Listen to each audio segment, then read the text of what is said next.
En manchette aujourd'hui, la municipalité de Saint-Ignace de Loyola a déposé ses états financiers pour 2024. Bonjour et bienvenue à votre bulletin de nouvelles du 5 mars 2025. Et oui, hier, lors de la séance du Conseil de la municipalité de Saint-Ignace de Loyola, le vérificateur, l'audit externe de la municipalité, M. Bellumeur, a déposé son rapport financier pour 2024. Écoutons justement l'expert comptable. On va passer au point 6, dépôt du rapport financier et du rapport du vérificateur externe 2024. M. Bellumeur, je vous donne la parole. Merci bien. Bon, bonjour à tous. Je suis Simon Bellumeur de chez LCA, comptable professionnel agréé. C'est nous qui avons fait l'audit du rapport financier 2024. Le rapport financier 2024, on a émis un rapport d'audit qui était avec réserve. Il y a 2 réserves. C'est les mêmes réserves que l'année précédente sur 2 normes comptables, soit les normes sur les passifs de sites contaminés et les obligations liées à la mise hors service d'immobilisation. C'est des travaux principalement pour relever s'il y a de l'amiante dans les immeubles et le coût de cette amiante-là qui reste à documenter. Un coup les analyses faites, on va pouvoir enlever la réserve. Donc, pour y aller avec les montants, dans le fond, j'ai déjà présenté il y a 2 semaines au Conseil tout en détail le rapport financier, donc je vais juste donner les grandes lignes pour ce soir. Les revenus de fonctionnement, pour 2024, vous avez un budget de 3 436 000 un réel de 3 131 000 pour une variation de moins 306 000 par rapport au budget. La variation elle vient principalement qu'il y avait des subventions pour des travaux d'investissement qui avaient été budgétés, mais les travaux ne sont pas faits. Donc, ce n'est pas une variation qui crée un déficit à la fin de l'année, parce qu'on a la même variation dans les dépenses plus bas par la suite. Ensuite, les charges de fonctionnement sans amortissement, un budget de 2 871 000, un réel de 2 780 000, donc 91 000 de moins que ce qui était budgété. Ça nous amène un déficit comptable de 89 000 $. Ensuite, la section des éléments de conciliation à des fins fiscales, c'est-à-dire la section qui vient enlever toute écriture comptable et qui ramène vraiment les valeurs fiscales à la municipalité pour obtenir vraiment l'excédent à la fin d'année pour la municipalité. Les éléments de conciliation des fins fiscales viennent ajouter un revenu de 86 000 $, ce qui nous amène à l'excédent déficit de fonctionnement à des fins fiscales à la fin de l'année un déficit de 1 734 $. Ensuite, pour les projets d'investissement, pour 2024, il y a eu 1 226 000 $ d'investissement dans la municipalité. Principalement, c'est l'achat de 145 rue de la Traverse, l'ancienne caisse populaire. Sinon, il y a eu des travaux pour le rang Saint-Pierre, dans la rue d'Église, des travaux d'urgence pour le rang Saint-Isidore à cause des inondations, et des travaux à l'église, au centre culturel pour la réfection. Pour financer ces coûts, il y a eu une subvention de la TEC, de la taxe d'assises, 204 000 qui était prévu pour la rue d'église. Sinon, ensuite, le budget courant est venu en absorber une bonne partie, 282 000, et sinon le restant fait partie des règlements d'emprunt qui vont être financés dans le futur quand les travaux vont être terminés. Ensuite, la situation financière qui est le bilan, qui est l'image de la municipalité au 31 décembre. Pour les grandes lignes trésorerie, équivalent trésorerie, c'est le compte de banque, 130 000 $ cette année. L'année passée, 268 000 $. La variation en moins de 138 000, tout simplement que la municipalité paie avec son argent courant les travaux par exemple, le rang Saint-Isidore. Dans le fond, c'est les travaux d'urgence, donc c'est la municipalité qui, à même ses fonds, a déboursé la somme, donc ça fait diminuer le compte bancaire. Dans les débiteurs, qui incluent les comptes à recevoir, les taxes à recevoir, les subventions à recevoir, tous les montants à recevoir finalement, 2 420 000, l'année passée 2 256 000, une augmentation de 164 000. C'est principalement dû aux subventions à recevoir justement qui ont augmenté cette année à cause des projets. Créditeurs, charges à payer, c'est tout ce qui est les comptes à payer au 31 décembre, donc les salaires à payer, les comptes fournisseurs, toutes ces choses-là. 220 000 cette année. L'année passée, 286 000. Donc, la diminution de 66 000, c'est la libération des retenues sur contrat pour le rang. Saint-Pierre, oui, c'est ça. Excusez-moi. Un petit blanc. La dette à long terme, 2 744 000. L'année passée, 2 976 000. Une diminution de 232 000. C'est tout simplement le remboursement de capital de l'année. Pour ce qui est de l'endettement, si on prend un ratio qui nous compare au revenu de fonctionnement, on obtient un ratio de 0,73 pour l'endettement. La moyenne au Québec est plus autour de 1,2. Donc, la municipalité est moins endettée que la majorité des municipalités au Québec. Ensuite, pour l'excédent non affecté, qui est communément le bas de laine de la municipalité, 245 000 cette année. L'année passée, 246 000, donc assez stable pour l'excédent non affecté. Donc, au final, on peut conclure que le rapport financier donne une image fidèle de la situation financière de la municipalité au 31 décembre 2024. Ça fait prendre le tour des... Est-ce que vous avez des questions sur l'état financier de la municipalité? Oui, justement, la question de M. Barthes, est-ce qu'il y a des questions? Il y a, entre autres, M. Laforêt, un citoyen de Saint-Ignace, qui a posé quelques questions. On vous revient on vous présente les questions qui ont été déposées. Et on rappelle qu'il y a quand même un déficit minime, on pourrait parler de 1 734 $ pour l'année 2024. Écoutons les questions de M. Laforêt. Définissez-moi santé, un déficit. On doit plus que... Non, mais ça pour l'endettement, on n'est pas beaucoup endetté. Par rapport, par exemple, on est subventionné de partout, si j'ai compris. Ben, la majorité des municipalités au Québec sont subventionnées. On attend après les subventions, c'est pour ça qu'on paye. Si je regarde là, le dernier relevé, on paye beaucoup de frais d'intérêt. Oui, dans le fond, c'est en attente de financement et en attente de recevoir les subventions. Et les subventions, l'intérêt est inclus. L'intérêt que l'on paie dans la subvention, le temps que ça prend avant de recevoir les paiements. Quand la subvention est financée à long terme par le gouvernement, qui nous le verse sur 20 ans, il nous verse un intérêt pour compenser l'intérêt qu'on paie. Oui. Donc, on est une municipalité en santé. Oui, dans le fond, on n'est pas en déficit, on pourrait avoir un excédent accumulé plus important. Comme là, on est à 240 000. Il pourrait être plus important pour pouvoir plus pallier s'il arrive un imprévu. Donc, il est faux de dire qu'on n'a pas d'excédent pour modérer nos taxes. L'excédent, présentement, il représente environ 7 ou 8 du revenu de fonctionnement. Si on regarde le même ratio pour les municipalités de la même classe de population, dans les 2 000 à 10 000, c'est la classe de population, c'est plus dans le 30 l'excédent. Je vais éclaircir ma question. On nous a dit à la dernière assemblée qu'on n'avait pas de surplus et c'est pour ça que les taxes à Saint-Ignace étaient beaucoup plus élevées. Là, on nous dit qu'il y a un surplus.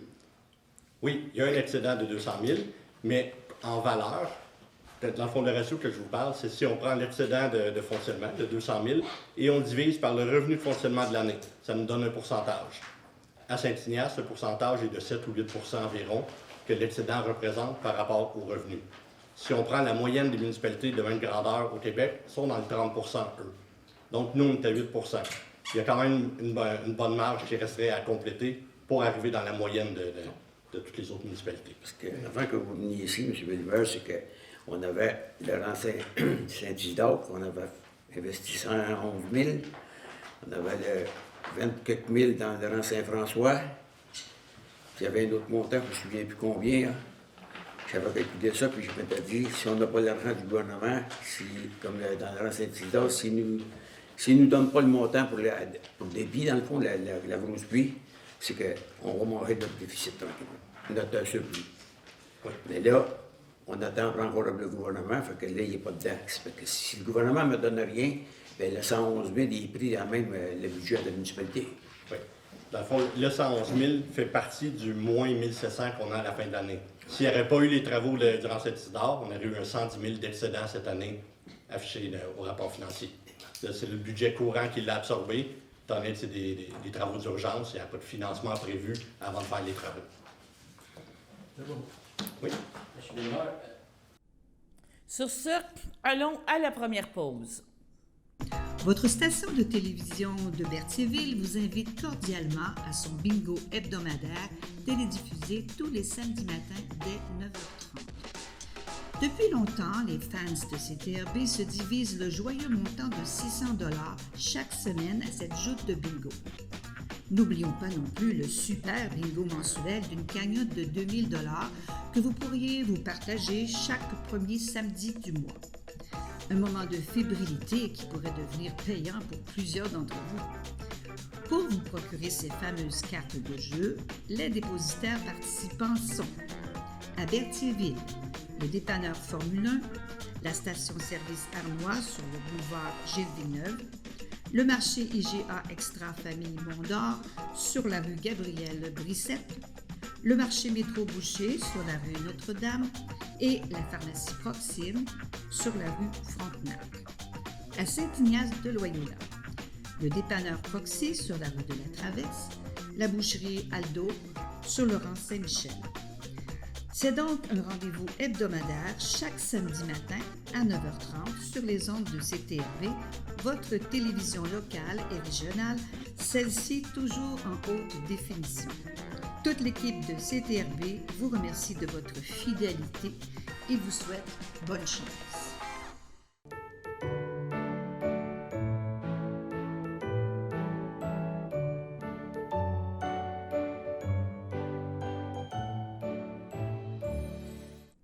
Pour aujourd'hui, le 5 mars, la FADOC de l'île du Port désire souhaiter bon anniversaire à Lucie Beauperdant et à Nicole Cusson.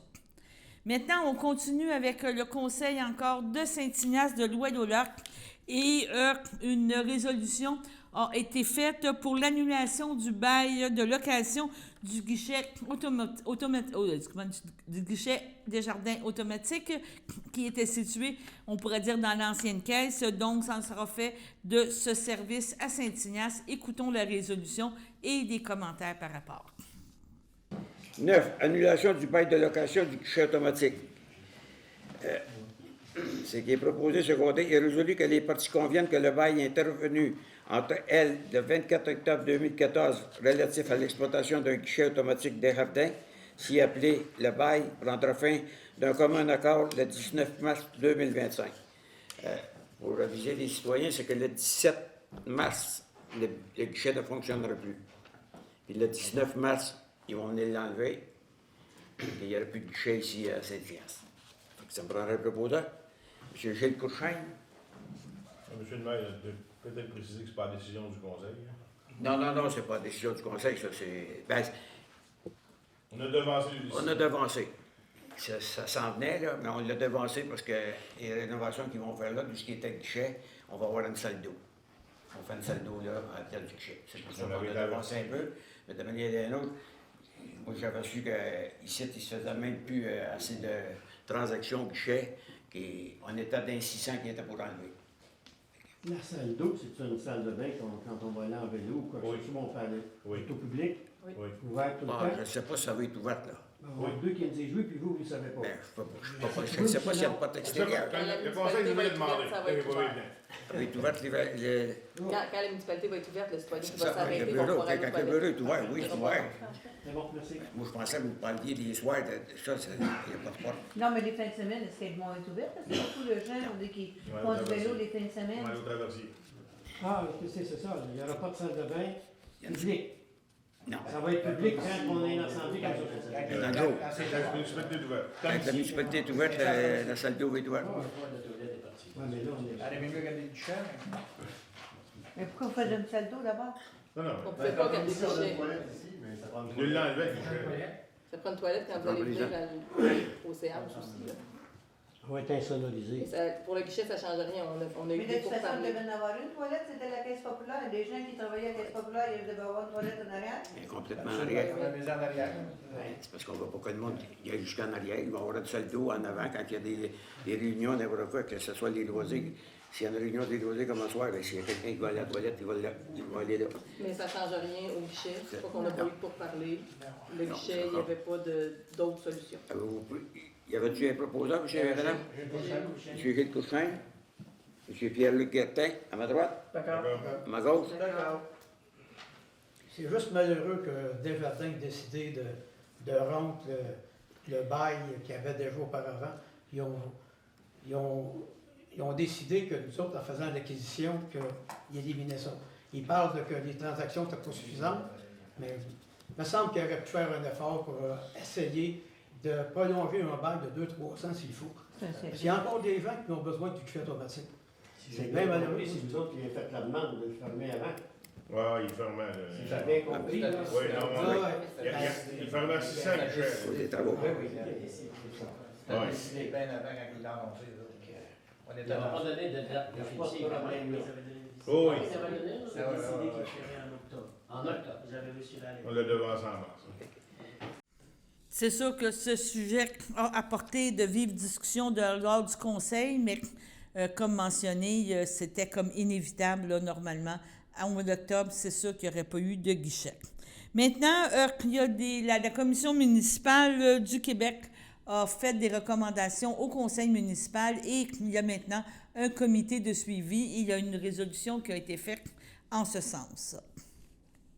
Désignation des membres du comité de suivi sur les recommandations de la Commission municipale du Québec. Et, je vais vous lire l'attendu.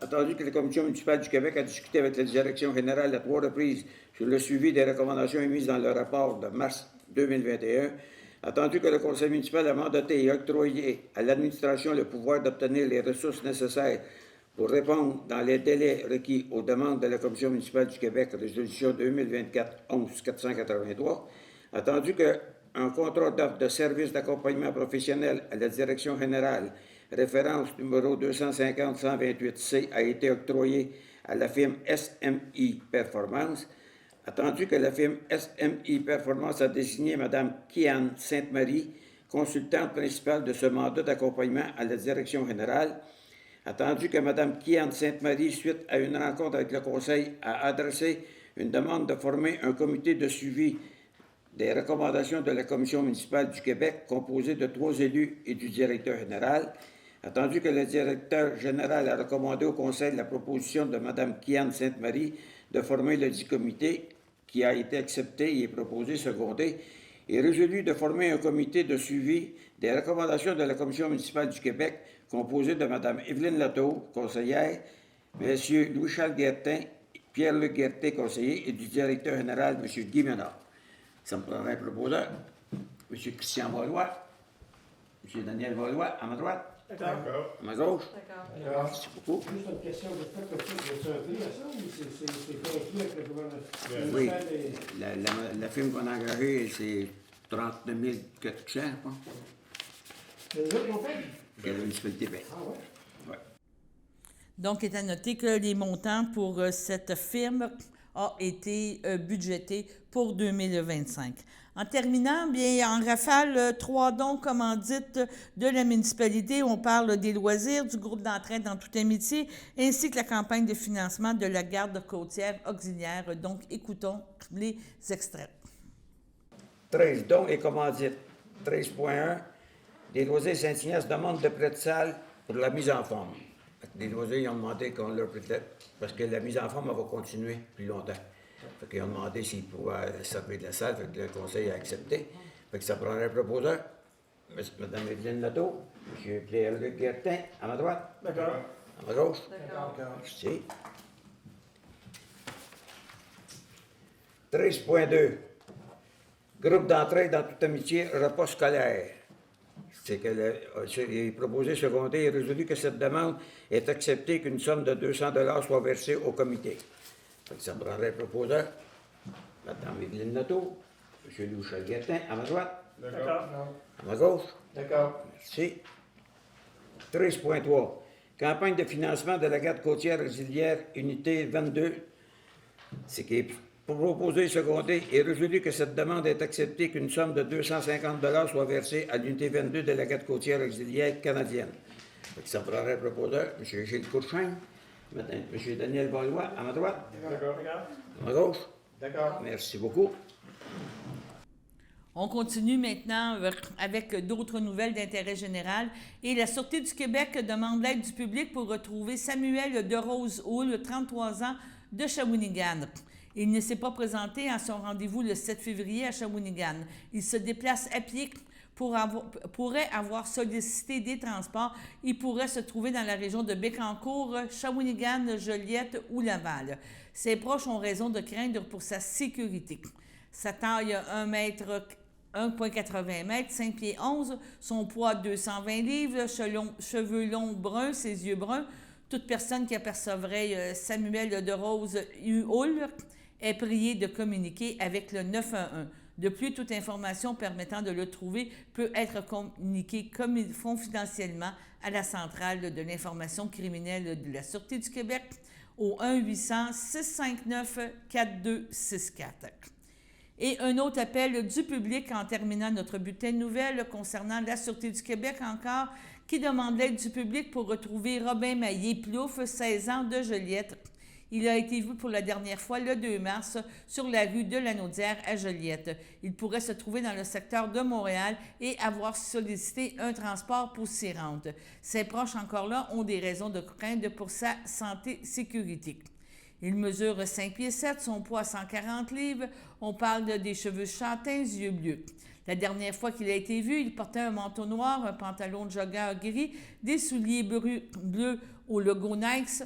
Toute personne qui apercevrait Robin Maillé-Plouffe est priée de communiquer avec le 911 et comme toujours, toute information permettant de le trouver peut être communiquée confidentiellement à la centrale de l'information criminelle de la Sûreté du Québec au 1-800-659-4264. Et maintenant, allons à la deuxième pause. Voici une plaque porte-clés des amputés de cœur. Quand vous utilisez une plaque porte-clés, vous protégez vos clés. Si vous les perdez, la personne qui les trouvera pourra appeler au numéro au dos de la plaque. Ou les déposer dans une boîte aux lettres. Puis, les amputés de guerre vous retourneront vos clés. Gratuitement! Commandez vos plaques porte-clés aujourd'hui à amputédeguerre.ca. Et améliorez la vie des personnes amputées comme moi. Merci.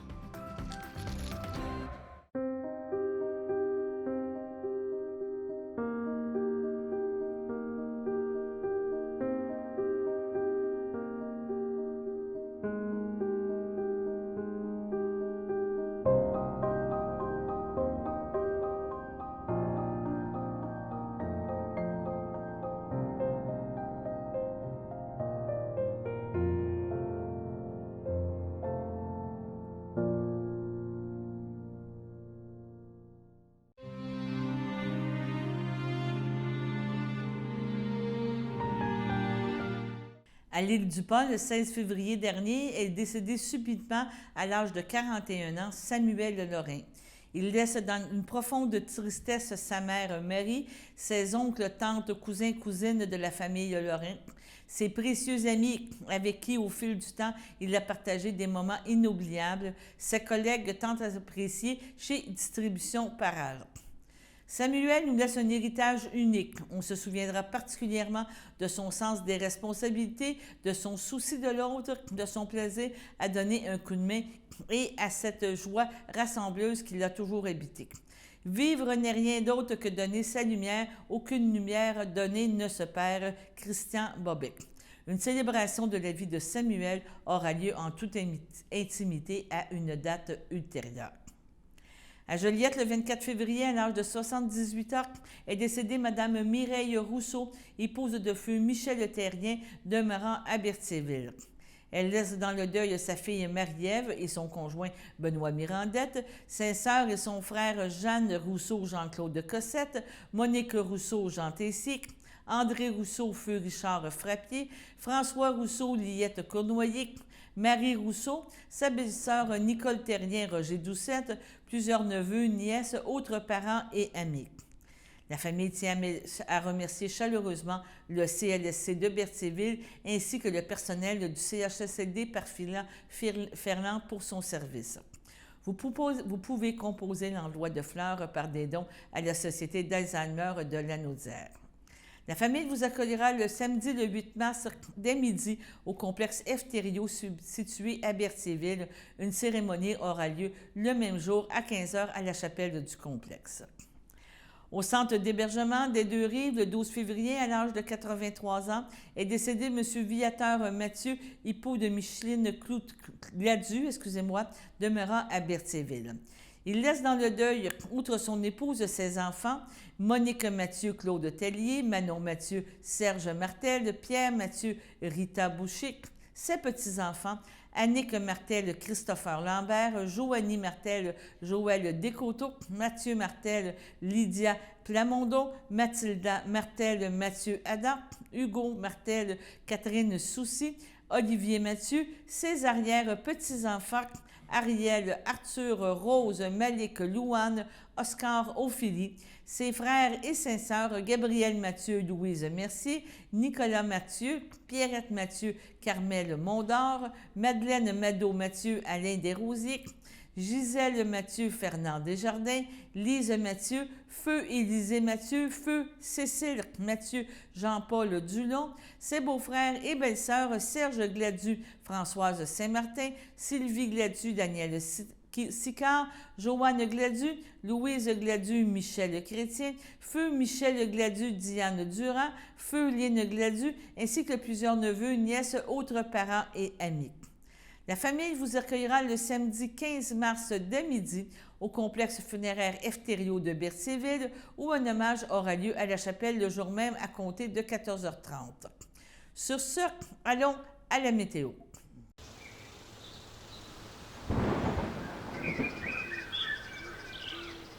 Bienvenue à votre météo de cette semaine. Aujourd'hui, mercredi soir, ce sera de la pluie, une température de 5, un temps ressenti de 1, environ 10 mm de pluie. Mercredi nuit, ce sera de la pluie, une température de 4, un temps ressenti de 2, environ 5 mm de pluie. Jeudi matin, ce sera de la faible pluie, une température de 5, un temps ressenti de 3, environ 1 à 3 mm de pluie. Jeudi après-midi, ce sera nuageux avec averse, une température de 6, un temps ressenti de 3, environ 1 mm de pluie. Jeudi soir, ce sera des précipitations mixtes, une température de 2, un temps ressenti de moins 3, environ 1 mm de pluie et moins de 1 cm de neige. Jeudi nuit, ce sera quelques flocons, une température de moins 7, un temps ressenti de moins 15, moins de 1 cm de neige. Et voilà, c'était tout pour votre météo.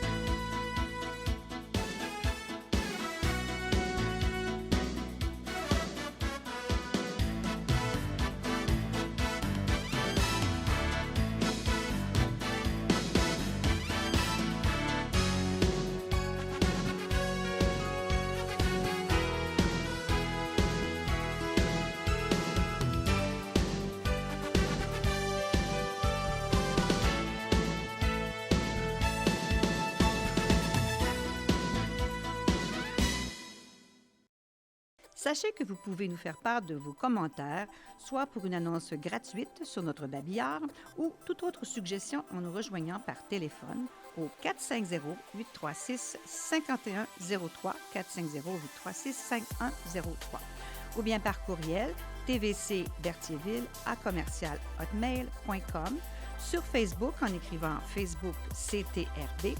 Et surtout, n'hésitez pas à visiter notre chaîne YouTube afin d'y retrouver une grande partie de notre programmation sur YouTube CTRB. Les émissions sont classées par catégorie, vous permettant de chercher moins longtemps. Vous pouvez aussi cliquer sur le rectangle rouge « S'abonner » pour être à l'affût des dernières émissions enregistrées.